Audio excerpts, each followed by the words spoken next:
All right, we should be live. So, welcome everybody. Super excited to have Terryn Valikodath joining us. So, let me just do a quick explainer, and then we can get right into your presentation. Cool. So, all right, perfect. Let me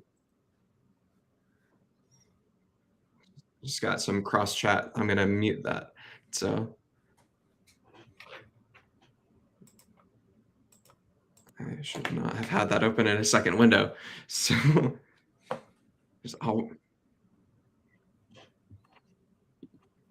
let me see. I really messed up that introduction. So what is Blue Team Con? It's a conference in Chicago that people can attend in person, but there are multiple tracks, so sometimes people can't be in each one. So and sometimes you can't make it to Chicago. So this Blue Team Con Online allows us to restream these talks. So this one, the last talk was pretty advanced. This talk is much more entry friendly. So I'm gonna hand it over to you. So. Right. Perfect. All right. Thank you, everyone, for joining this morning. I understand I'm the second Cisco Talos representative, so that's cool to hear. But yeah, today I want to talk about what I call analysis without paralysis.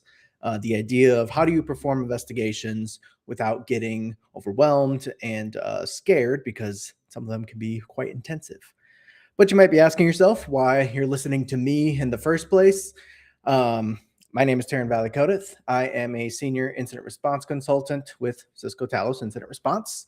So a little bit different team than who you might have heard from before, but I work on the incident response team, basically on the proactive and reactive side. So that means I handle things from an investigative standpoint, whether it's a true incident that's occurring for one of our customers or somebody else.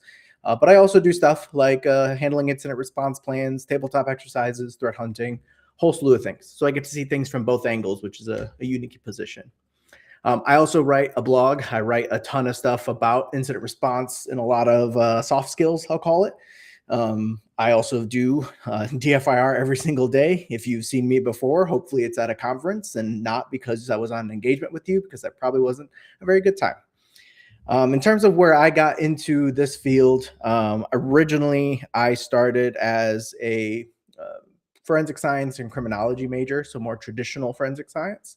But as I was transitioning into my career path, I kind of discovered that my experience jailbreaking iPhones, rooting devices, breaking every single thing I could get my hands on from a technology perspective could actually lead to a pretty good career. So I kind of pivoted from there, started from a IT support position through system administration, all the other IT types of roles, cybersecurity, and then finally back to digital forensics, where I've kind of explored a new love for incident response. And that's what I'm here to talk to you today about. So if you've been in parts of investigations, you might be asking kind of a key question. It was like, why do I need this? What's so important about it?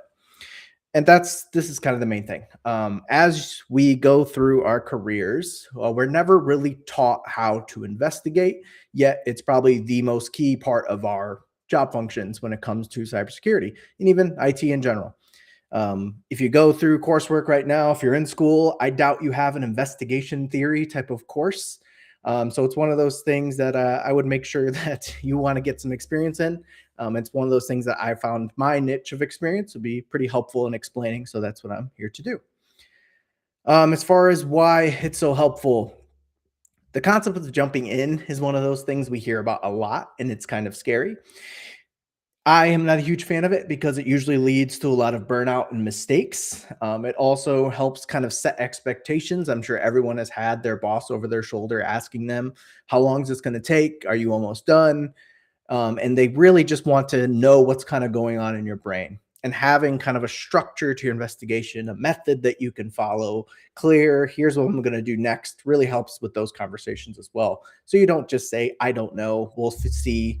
Maybe 8 hours, maybe 2 hours. You can actually set some more clear expectations for yourself and for the people around you.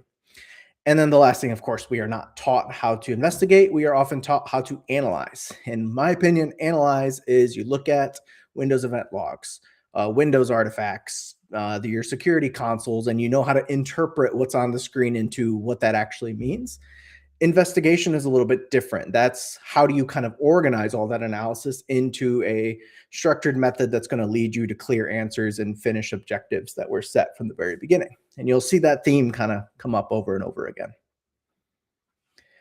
All right, so a little bit of background before we get all into the kind of the methodology that I've kind of put together for you. One key differentiator that is kind of new-ish, I'll say. It's kind of a bigger discussion point now than it has been in the past. DFIR used to kind of be conjoined together, and you'll see it mixed together in a lot of circumstances, but it is pretty important to note that there are pretty key differences in terms of what digital forensics is trying to accomplish and what incident response is trying to accomplish. I always think of digital forensics as more of a kind of aftermath type of situation where something has already occurred and you are trying to thoroughly investigate what actually happened and have clear answers about it. Incident response is a little bit different. Incident response, something is still potentially happening, or at least you're trying to figure out if something is potentially happening. So that means you don't have as much freedom to gather all the evidence, really take the time to look through things. Time is very crucial. You are going to affect evidence. You are going to cause potentially some more damage to the evidence itself. But knowing how to do that in a kind of appropriate manner is pretty important. So I want to kind of put that up front that there is a key difference here. For myself, I would say I probably lean 60, 70% incident response, but I still obviously do digital forensics as part of my career as well. But just knowing kind of where this sits and understanding that there's going to be conflicts between the two is good to know ahead of time. So you don't kind of get frustrated with trying to decide between preserving evidence and making a containment measure that actually might stop the attack. Next is kind of the whole concept of an investigation. This is my definition. This is by no means from any official source, but for me, what it means is moving from the unknown to the known, and then most importantly, to the provable. A lot of us move from unknown to known, but we kind of go haphazardly on the provable. But really, the provable is the only aspect people are going to truly take into true consideration, right? You can tell someone you think that, a brute force attempt is taking place, but how do you prove that it's actually occurring? That's going to be really kind of our main point here. And then the good old scientific method from third grade science class of observation, question, hypothesis, answer, conclusion. Now, I'm not here to give you a new method that you have to write research papers and have that much scrutiny in how you do your work. It's more so an idea that you want in the back of your head. When you approach analysis, you should have an observation and a question that you're trying to answer rather than just going in and hoping you find something that looks bad. And you'll see why trying to figure out what looks bad is kind of a no man's game that no one's going to actually win. And then the last little piece here is the investigative mindset. And to summarize it, it's basically just think before you act. Don't just jump into a situation. Have a plan before you go into it. And these are kind of the three main components. Your evidence, of course, knowing your evidence, knowing how to interpret your evidence, and knowing how to explain your evidence. Those are the three things that you want to make sure. I think the first two, most of us are pretty good at. We know what Windows event logs are. We know how to interpret Windows event logs. But do you know how to explain that to someone that may have no idea what they are? Do you know how to explain why your interpretation makes sense? That's going to be the next step. And that's usually the end goal of most investigations. Questioning everything. Bias is an area that's kind of touchy when it comes to especially digital forensic, but also incident response, is you want to try to be as objective as possible. That's certainly true, but that doesn't mean you remove your bias. Your bias is still important in your interpretation and understanding behaviors. I probably have a huge bias towards ransomware because of how many ransomware cases I've worked on. So when I see those telltale signs of pre-ransomware, I might lean towards investigating to make sure this is not ransomware. That's not necessarily a bad thing, but it's important to know that your bias is limited, right? You will learn more things as you go on. You should still be open to new interpretations, but understanding that having that question to lead your analysis is why it's going to be so important. And then that last little question, I think, is a really good one to ask yourself if you don't know kind of if you're on the right track, is really ask yourself, why is this malicious? Can you clearly explain why is this malicious? Is it just because there was a virus total score and it was a little bit higher than 2? Or can you actually explain why this activity is not expected or why it should be treated as bad? And to answer that question, a lot of times it goes to the third point, which is knowing what's normal. Computers, your network, different industries, human behavior. If you can know what's normal in those 4 aspects of your investigation, it makes it a hell of a lot easier to do the actual work to find the malicious activity. Because if you know how a computer typically starts up, which processes spin up, which scheduled tasks are normal for Windows, you can more quickly find the stuff that looks a little bit more suspicious. And that also ties to human behavior too. Is it normal for someone that works in, say, a kind of standard office job to be logging into their computer from a different country in the middle of the night? No, probably not. But the reason you know that is because you understand what's normal for human behavior. The last little point here is MITRE ATT&CK. I don't have the time to get into too much of MITRE ATT&CK. If you're new or if you're just coming into this industry and you don't have much familiarity with it, I highly suggest it. It's basically a way for us to kind of have a normalized language when we talk about things that adversaries do. It's the best way I can explain it. There's a lot more to it, and I highly recommend you look into it. But I unfortunately don't have the time to get into it too much here, but you'll see me reference it throughout. Okay. Now we kind of get into the meat of things, which is what I call the ADAPT methodology. Basically kind of a series of steps that you can follow when you have what we call an investigation, right? Not just IR, but really any type of investigation. How do you approach it no matter what evidence it is? And how do you kind of get through the actual situation itself, even if it's not a case that you've handled before? So it comes down to these kind of 5 core steps, and I will break these down in probably too much detail, but the core concept is the approach, your discovery phase, association, profile, timeline. Promise all these will make sense once I get through this, but keep in mind this is intended for any investigation. I know we see a lot of ransomware playbooks, credential stuffing playbooks, and very specific scenarios and how to investigate those.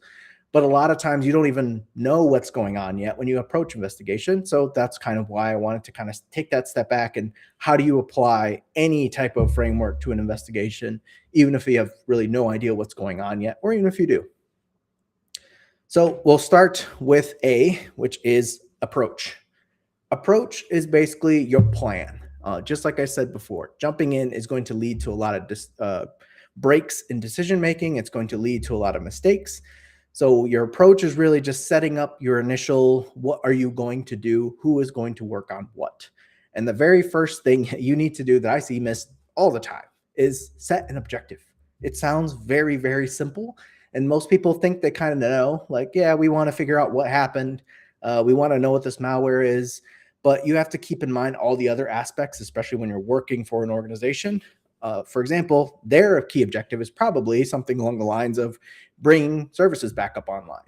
They might want to contain the compromise as quickly as possible. Root cause might be one of those things. And then, of course, the last question here is determine if this activity is even malicious in the first place. That's going to be 90% of your investigations. So how do you actually go about that approach and make those decisions and set those objectives? One note I'll make is that objectives will change.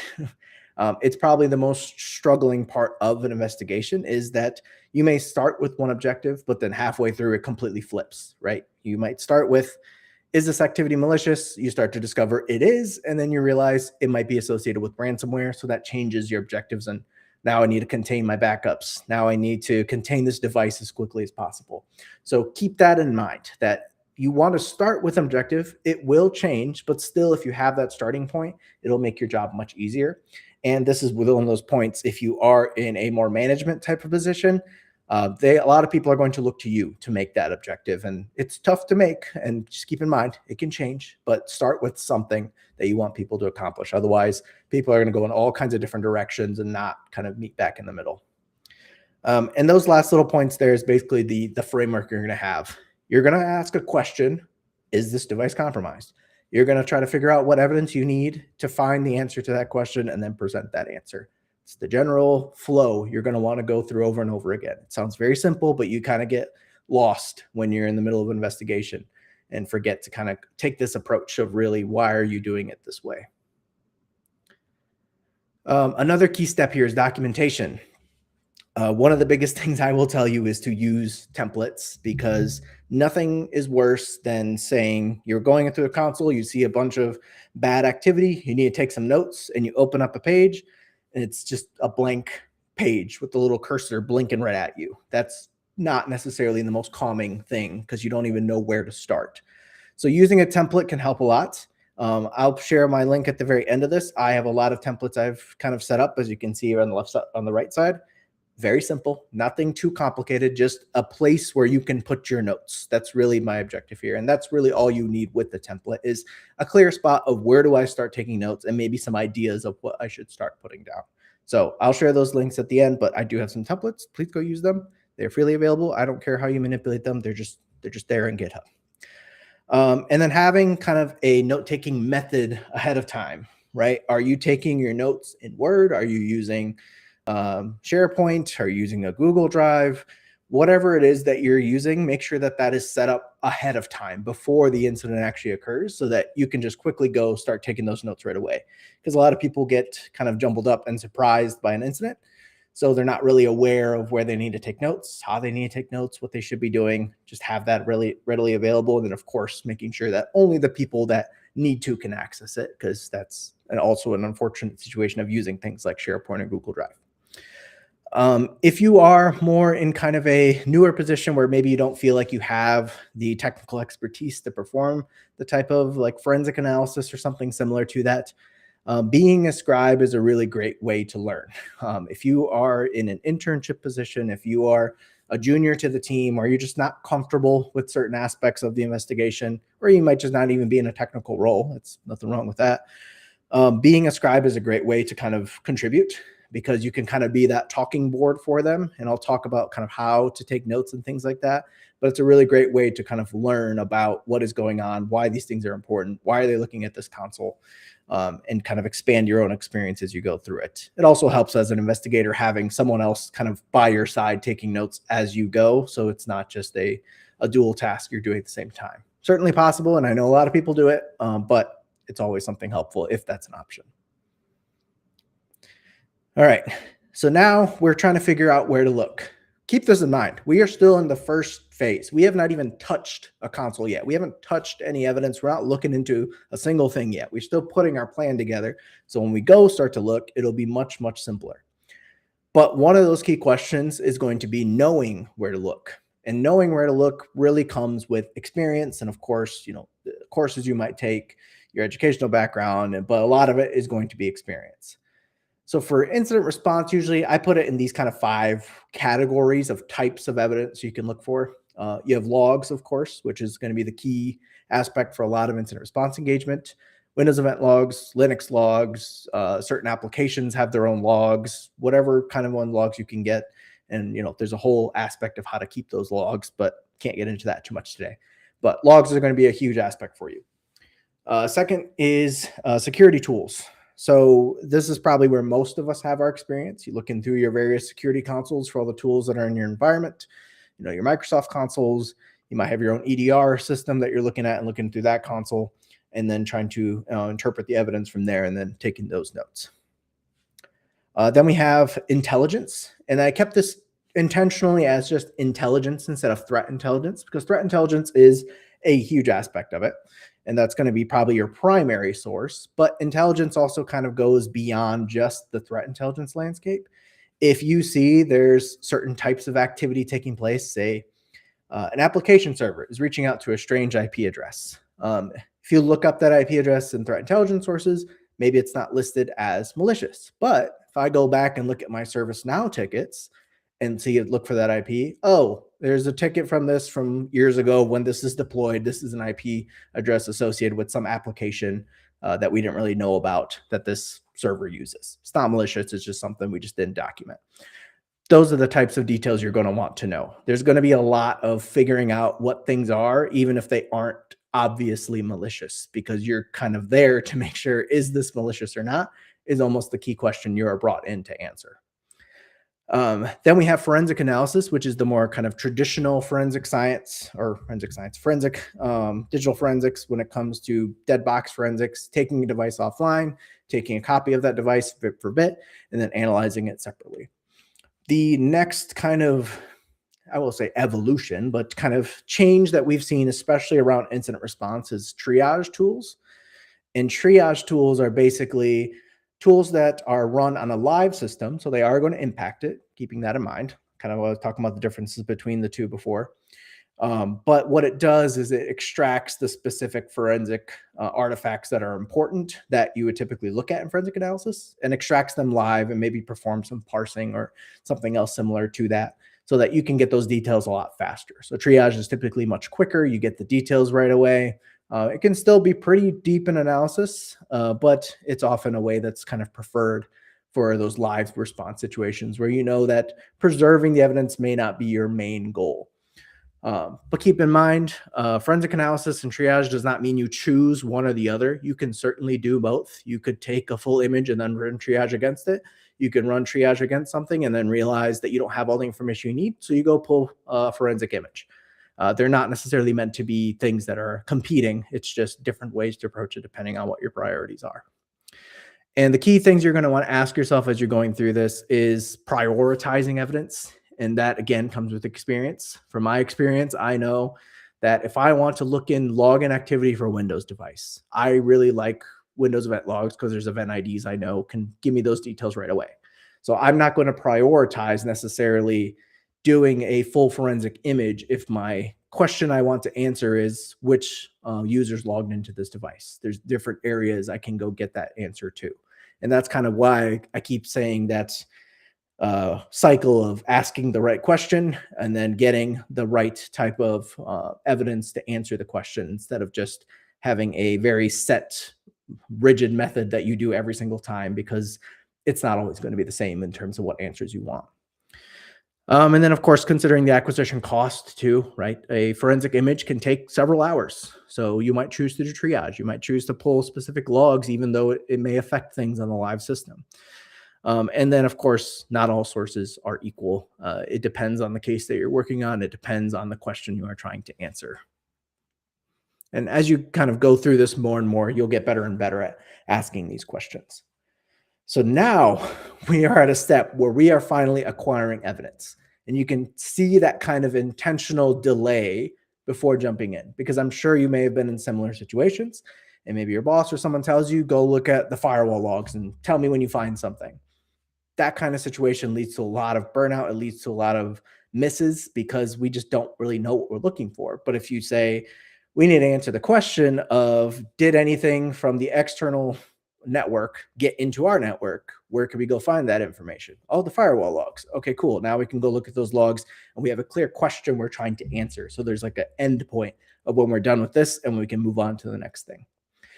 And then the old adage, measure twice, cut once, right? You're not going to get many chances to acquire evidence, especially when it comes to something like incident response. So you need to make sure you do it right the first time, or as close to the first time as you can get. So practicing it, knowing what to look for, testing those types of capabilities is very important. If you've never run triage on a host before, maybe try to do that before an actual incident takes place. So you know if you have all the evidence with it, if there's going to be some complications, if you have to allow the execution or something along those lines. So always remember that you need to have a plan before you just jump in. Don't just go into the logs and hope you find something. You can always take a step back and figure out what you were actually trying to accomplish here. Now we are in the next phase, which is probably what most of us are familiar with, which is the discovery phase. And this is when you're kind of uncovering what I call findings. Findings is basically that moment you see something and you realize that it's not normal activity. It needs to be taken note of and you need to write it down. The key thing for this, I would say, is organize it by the evidence source you're looking from. And you'll show in a little bit why it's so important to do this later on. I always say write things in a report format. What do I mean by report format? Basically a full sentence, right? Write it as a full sentence because that will naturally make you kind of look for the important context. If I just write down an IP address, I'm going to look at that IP address the next day and have no idea what that means. But if I write down this computer reached out to this network address at this time, then you kind of naturally start filling the blanks. You're like, oh, wait, what initiated the network attempt? Oh, what user was logged on at the time? That's why I kind of always suggest writing it out as a full sentence, because you naturally try to fill in the gaps as you go. And then as you kind of reread your notes, you'll also do the same thing. And write them for the audience. Keep in mind who exactly is going to be looking at these notes. Typically, when you're doing notes, it's going to be peers. So it's not like you have to explain every little detail, but just keep that in mind, right? If you say things like Mimikatz, does everybody know what Mimikatz is? Can you simplify that in a way that's a little bit more straightforward, and then maybe explain what Mimikatz is later on? Those are the types of details that really help when it comes to those decision-making matters later on. But we'll get into that later. At this point, you're just kind of gathering that information and putting it down so you have it ready to go. Use UTC. I think anybody in digital forensics or incident response or any type of investigative capacity understands the importance of keeping your timestamp straight. Even if you have an environment that is all a similar local time, you want to make sure you use something like UTC and have those logs be normalized, because it just takes one system that was slightly misconfigured, one console that defaults to Pacific time or something like that. Just make sure you understand that at the time of grabbing that timestamp that you know exactly what time zone that is in. And I would say just convert it to UTC. It saves a lot of headache for later on. And then hunting is another aspect that I can't get too much into here today, of course, but if you do any type of threat hunting, you probably would make a fantastic incident responder, because there has been so many times we come into investigations where we know one small aspect of what's happening, but we still need to figure out more about what's going on, what other malicious activity is occurring, and naturally that's where threat hunting fits in. So being able to do that kind of quick threat hunting is a really great skill to have, and one of those things I would say is really good if you're trying to prepare for an incident response type of role. But it all comes down to that key point in the middle, a baseline of activity that is expected, kind of what I talked about before, knowing what's normal. Do you know what's normal for your user behavior? Do you know what the normal network traffic patterns are? What kind of IP ranges are communicating with? What countries your organization communicates with? Those types of details help kind of filter out the noise, because there's going to be a lot of noise. So you need to be able to kind of filter that out through your own kind of understanding, rather than going and searching it up every single time, searching up every single IP you see and trying to see what it's associated with. That's going to spend a lot of extra time that you probably don't have. And that goes for the operating system and applications you use as well, right? What's normal for those applications to do. And some of them are going to be specific to your organization. Maybe your organization uses a custom login script that runs some weird PowerShell or something like that. There's a lot of stuff that goes on. But the more you can understand about what's the normal activity that happens, the quicker you're going to be able to find the unusual stuff or the stuff that stands out. And then if you're not super familiar with threat hunting, I do suggest the Peak threat hunting framework. You'll kind of see some similarities in the way I kind of frame my stuff, and that's kind of why. It does a great job of kind of giving you that step-by-step of how do you actually approach a threat hunt from like the very, very basics. All right, and then here's kind of an example of what I mean by a finding, right? So a finding is basically when you have that evidence that's worth writing down, even if you don't necessarily know if it's malicious, right? And that's kind of where the experience comes in. The more experience you have, the faster you're going to be able to tell whether something's malicious. But in a lot of situations, you might see something, especially early on, and you have no idea. I can tell you I was in so many situations where I see a process and I have no idea if it's bad, but I can at least write it down, go through the steps I would if I treat it as malicious, and then I'll come to that conclusion later on that, yeah, this is actually benign. And we'll see how we get to that. But this is just some quick examples of the types of things you want to look out for. I'll break this down into how I got it in this format in a second. Again, writing in full sentences, just write it as like a paragraph. It helps you fill in those details. Using consistent timestamps. Don't wait for it to be malicious, like I said. If you think it's suspicious, write it down, right? And of course, you have people around you that can potentially help too. Ask them, is this malicious? Is this something I need to be concerned about, or is this normal? And then documenting gaps is a big key point here too. As you look through each of your evidence sources, you're going to come in situations where you see something or you don't see anything. And if you don't see anything, make sure you write down that you didn't see anything, because that helps kind of prove a little bit more about what's going on. Hey, we didn't see any external network connections coming into the environment. Okay, cool. Well, that rules out a couple details, and now we can ask a little bit more targeted questions. It also shows that you actually did look at those evidence sources, which is kind of important in some situations. So breaking down this finding, these are kind of the 5 core aspects of it that I would say are most important. First, the timestamp, of course. What time does this occur? Ideally, UTC. The source in terms of where you actually got this from, with the idea of you don't want to have other people around you or even people reading your reports always have to recreate every single bit of what you're doing. If you found it using a specific query, maybe you looked at a specific forensic artifact and you're able to uncover these details, listing that down is helpful. And it could be as simple as, within the XYZ source, we found evidence of whatever, that's, again, the full sentences help kind of add that clarification. The event description. So this is what I would describe as the objective sentence of what has occurred. If I go back here, you can see network logon occurred from that workstation to this host using the account Spartan. Very simple, very straightforward. There's no like extra bits in there. But if I go to context, the next step here, that's where you're going to add your, quote unquote bias. Why? And the key thing I would say here is answering that question of why do I think this is malicious? And the reasons can be very simple. If I go back again, you can see this is confirmed to be suspicious because of a recent creation of that account, as well as the fact that it accessed the domain controller, right? A workstation accessing another workstation is not necessarily normal. A workstation communicating with a domain controller is not necessarily unusual, but a workstation logging into a domain controller, that is the aspect that makes it suspicious. And you want to call those types of things out to help kind of frame why is this important to the investigation overall. And then lastly is a code snippet, basically just a visual of what you're looking at, whether it's a file hash, whether it's a screenshot of the logs that you're looking at. In this example, I took just a copy of the Windows event logs itself and put it on there, basically so that if someone else was reading through my notes, they don't have to go back into the console or wherever I found that evidence and see what I saw. They can kind of see what I saw and see how I interpreted it that way right within my notes itself. Sounds like a lot of little extra details, but trust me, that kind of stuff helps make your notes seem so much more professional, and you'll see when it gets into a report why it's so helpful. Last little point here is how do you know when something you found is something? These are kind of the 4 main aspects I look for. It's tough. It's going to take experience. It takes time. But some of the key things I look for is it unique?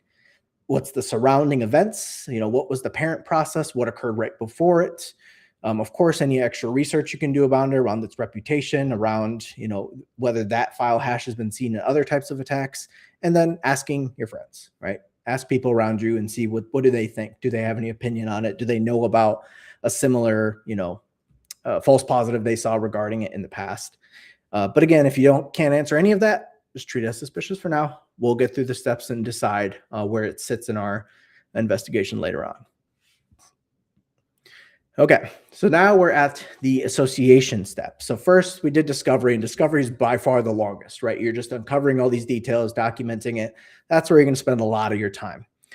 After that, or even when you kind of need a break, is usually another good point where I say to move on to this step, is the association, where you're trying to put things in order. Again, if you put all these times and timestamps in UTC, this should be very, very simple. You're just putting it in order. Nothing really big to change there. And then kind of seeing how the individual events fit together. So looking at it across your different evidence sources to see what was that chain of events, what fits, what doesn't fit.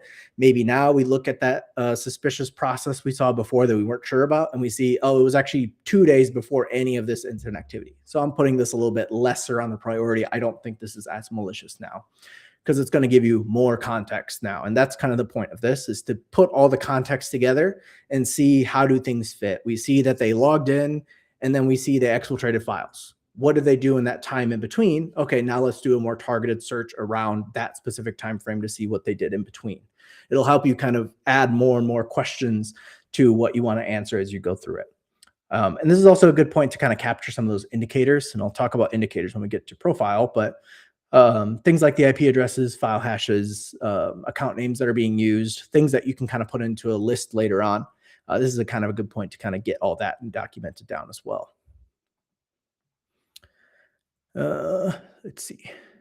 And then the next kind of phase of the association is then normalization. Again, standard timestamps. I will harp on this till the end of time. I also prefer using the ISO 8601 format just because it looks the same every single time. You don't have to worry about trying to interpret the format of the timestamp. So I use this format every single time. Every time I put down a timestamp, it just makes things so much easier. So if you haven't done that already, coming back at least at this step and trying to do that is a good way to kind of get around that. And then consistent terminology. This one bugs me to no end. But as you go through these different evidence sources, everyone's got a different name for the same thing. For example, I think I've seen connected IP in firewall logs and then source network address and Windows event logs.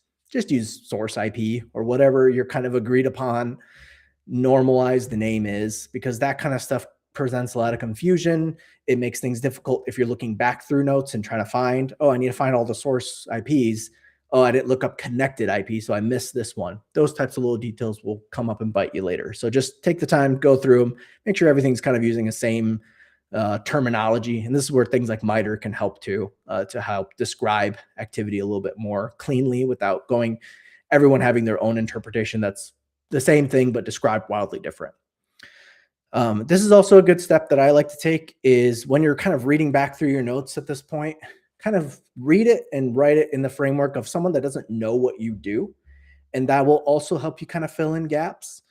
I used to do this with my fiance, honestly, a lot of times where I would find a weird thing and I'd kind of read it out to them and see what they think. And a lot of times they'll ask questions of like, what do you mean by they extracted the usernames and passwords from the system? So I'm like, oh, well, they used Kerber roasting. It's like, what's Kerber roasting? It's like, okay, I see where I need to maybe explain things a little bit more. But that kind of stuff helps you get into detail of more experience for yourself, and then also being able to explain again the evidence that you're looking at. This is also probably what you want to do once you kind of know who your audience is, because once you're at this stage, you probably know who's going to be involved, who's going to be reading my notes and reports later on. So keep that in mind as you're going through. It's also a good, nice kind of professional step to make your stuff look really good, is to really take the time to explain what these attacks are. And then we get into the profile. So don't get me wrong, this is not profiling in the same sense of, say, like a threat intelligence analyst. We're doing a little bit of that, but we are not going into the depth that they can, because they can do some crazy stuff.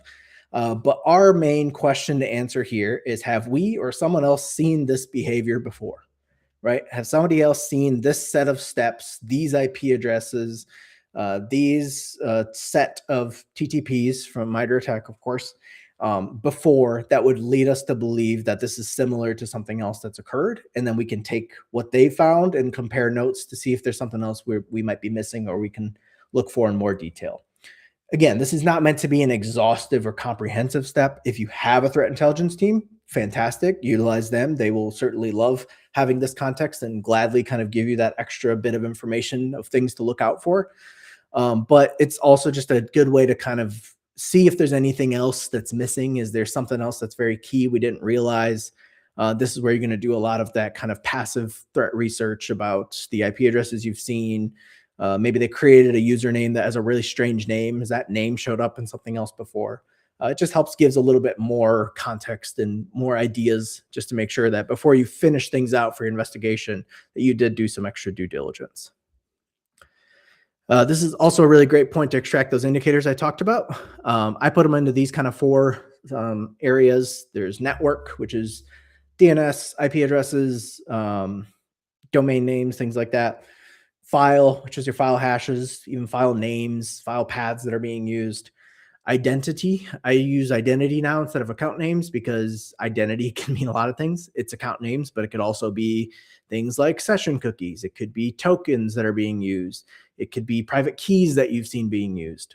There's a lot of identities now, so it's not just usernames anymore.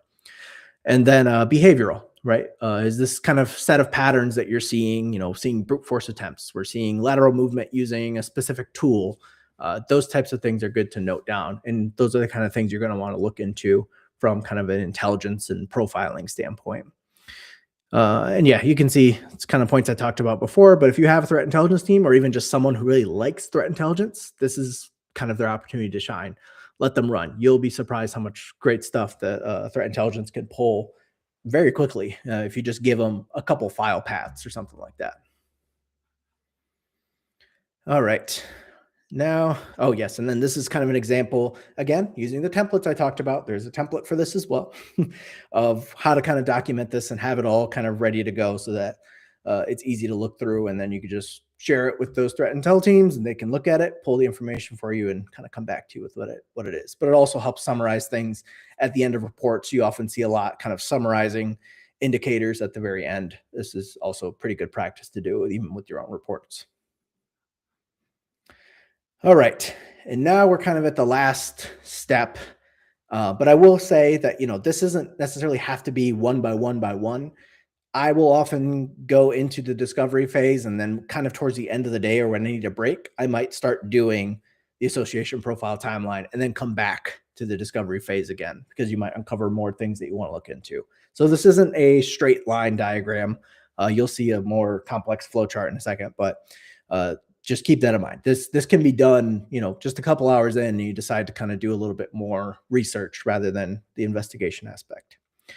So with the timeline, this is going to be just taking a Excel sheet or whatever your CSV type of formatting you prefer, and organizing these 8 headers.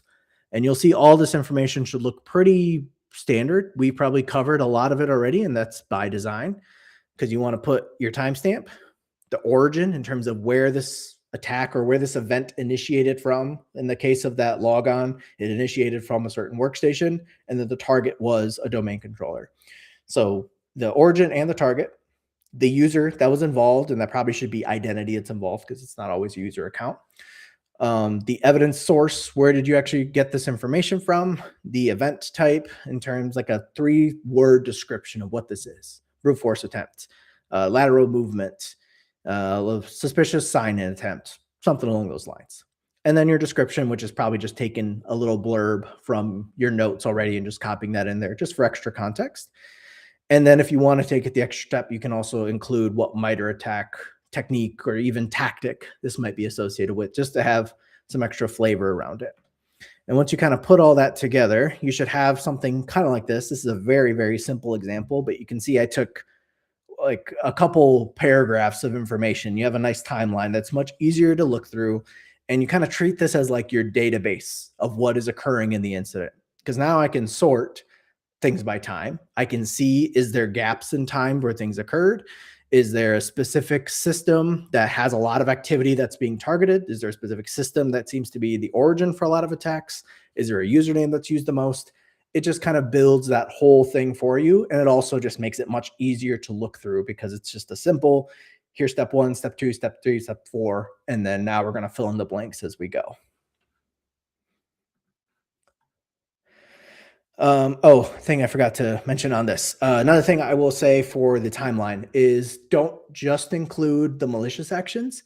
It's also helpful to include the defensive actions. So putting a timestamp for when you isolated a system, when you reset the account credentials, or when you sent a notice to whatever organizations that you have to notify, because that will also help kind of frame the investigation a little bit, because then you can see things like, hey, we reset this user's password and we didn't see any other suspicious activity after that. If you can show that on a table like this to someone, it's much more convincing than having to kind of read through the full report. You still want the report for the details, but the timeline can help simplify some of those aspects of what actually occurred during an incident, or even show like, hey, we responded to the incident and we started uncovering these findings in a matter of minutes. That kind of stuff goes a long way in terms of budget and getting kind of the approval that you're doing the right thing.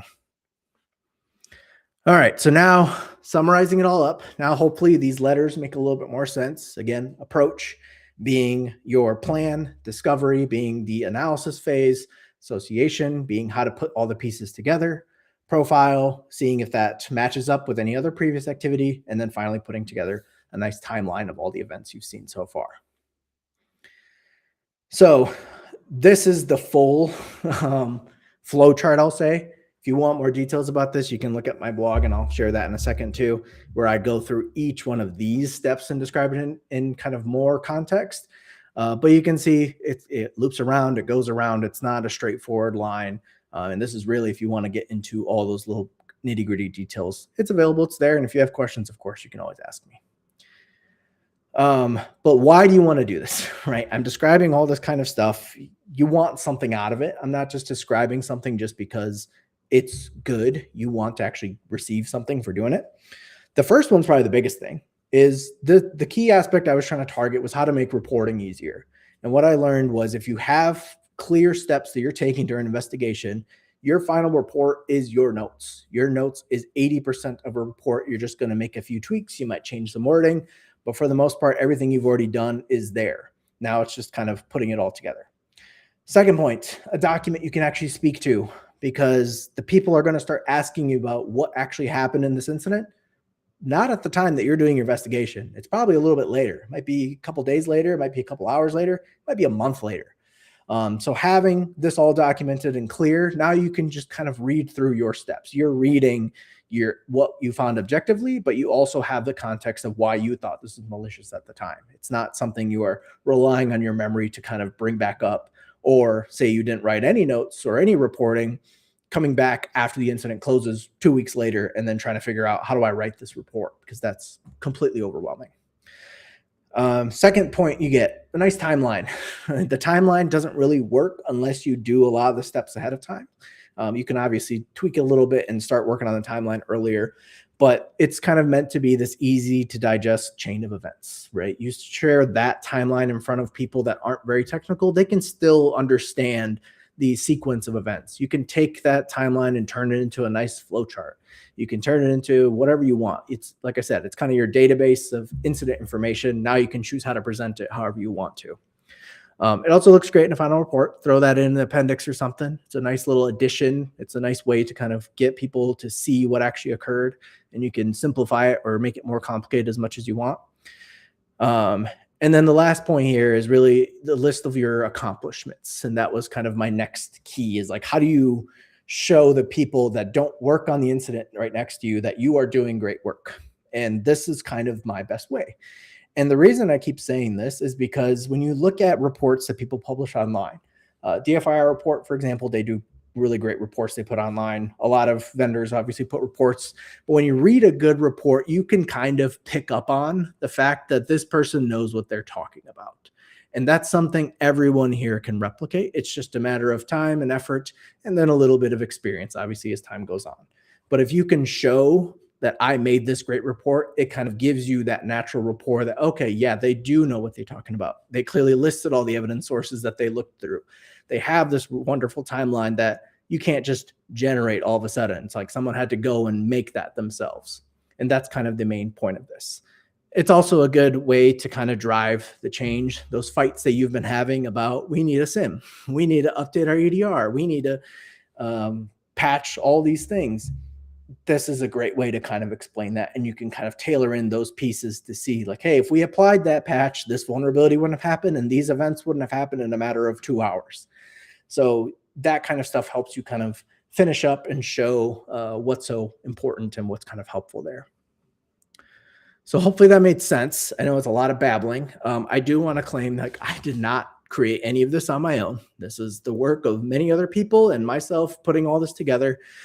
These are some really great resources. I will specifically call out Chris Sanders' investigation theory course. If any of what I kind of talked about kind of lights a little bit of something in you, his investigation course will make you feel right at home. I think that was probably the biggest kind of inspiration, and he does a great job of explaining kind of the aspect of how do you approach investigations and mindsets when it comes to this type of work.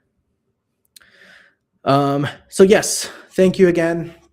I have my website there. I have my GitHub right there you can get to, and that's where all those templates I was talking about are. So please check those out. Generally, I am Cybercoat on Twitter, but anywhere else you can probably find me at Chocolate Coat or Chocolate Coat Forensics. But yeah, with that, I think we have maybe a little bit of time for questions, or I got nothing, but happy to take awesome. Some. Let me swap over to the scene. So I will be watching the chat for any sort of questions. I did definitely have feedback and for reasons for why you should definitely take this approach. I think this is a really useful talk. And you're definitely, like you said earlier, it's definitely showing someone who knows what they're talking about, right? Mm-hmm. This definitely seems like a good thing to be able to show your analysts, to be able to help like a junior analyst improve. So, and in doing this, you kind of figure out what the normal is for your company, because normal is different for every org, and the client context is really key there. So, and I really love your table view. The format is really awesome. There's a standard format that the Sims have that it's just, and when you're writing like a text document, it can kind of be hard, versus if you've got a nice spreadsheet, it looks great. You've got timestamps, you've got host fields and stuff. It's the right amount of being able to tweak it to your particular org setup. And if you've got some sort of collaborative spreadsheets, that sounds great. You can have multiple analysts possibly working on this sort of thing. Oh, yeah. That's something that we want. I like your non-exhaustive profiling step, because even if you're not in threat intel, like this seems great. I've seen attacker profiles posted in bulletins before that I was able to recall from memory. And I've also seen things where we got something completely novel that, you know, like if you're still reviewing things and maybe it's not your final incident review or post-mortem for how you handled the incident. Maybe there's something that gets posted on like the CISA bulletins or whatever local government equivalent you have. I like the New Zealand ones. You know, maybe you had something hit you on like a Tuesday, and then you find out that Thursday, another ISAC or ISO published a bulletin on this, and they have lots more threat hunting steps for similar actors, lots more patching steps like MITRE attack and defend, and any IOCs or remediation steps that the vendor recommends, right? And keeping that profiling step cues your brain up to be able to say, these are the things that I should have for not just for this incident, but for similar incidents in the future, which is amazing, right? Well, thank you. Appreciate that. Yeah, really, really great talk. I liked it. Let me check one more time for any comments. Looks like we don't have any. So let me hop over to what happens next. Thank you so much for presenting. I really liked this talk. Yeah, of course. Yeah, if anybody has questions that they sees later on, you could reach out to me anytime. And of course, I'll be happy to answer them. For sure. For sure.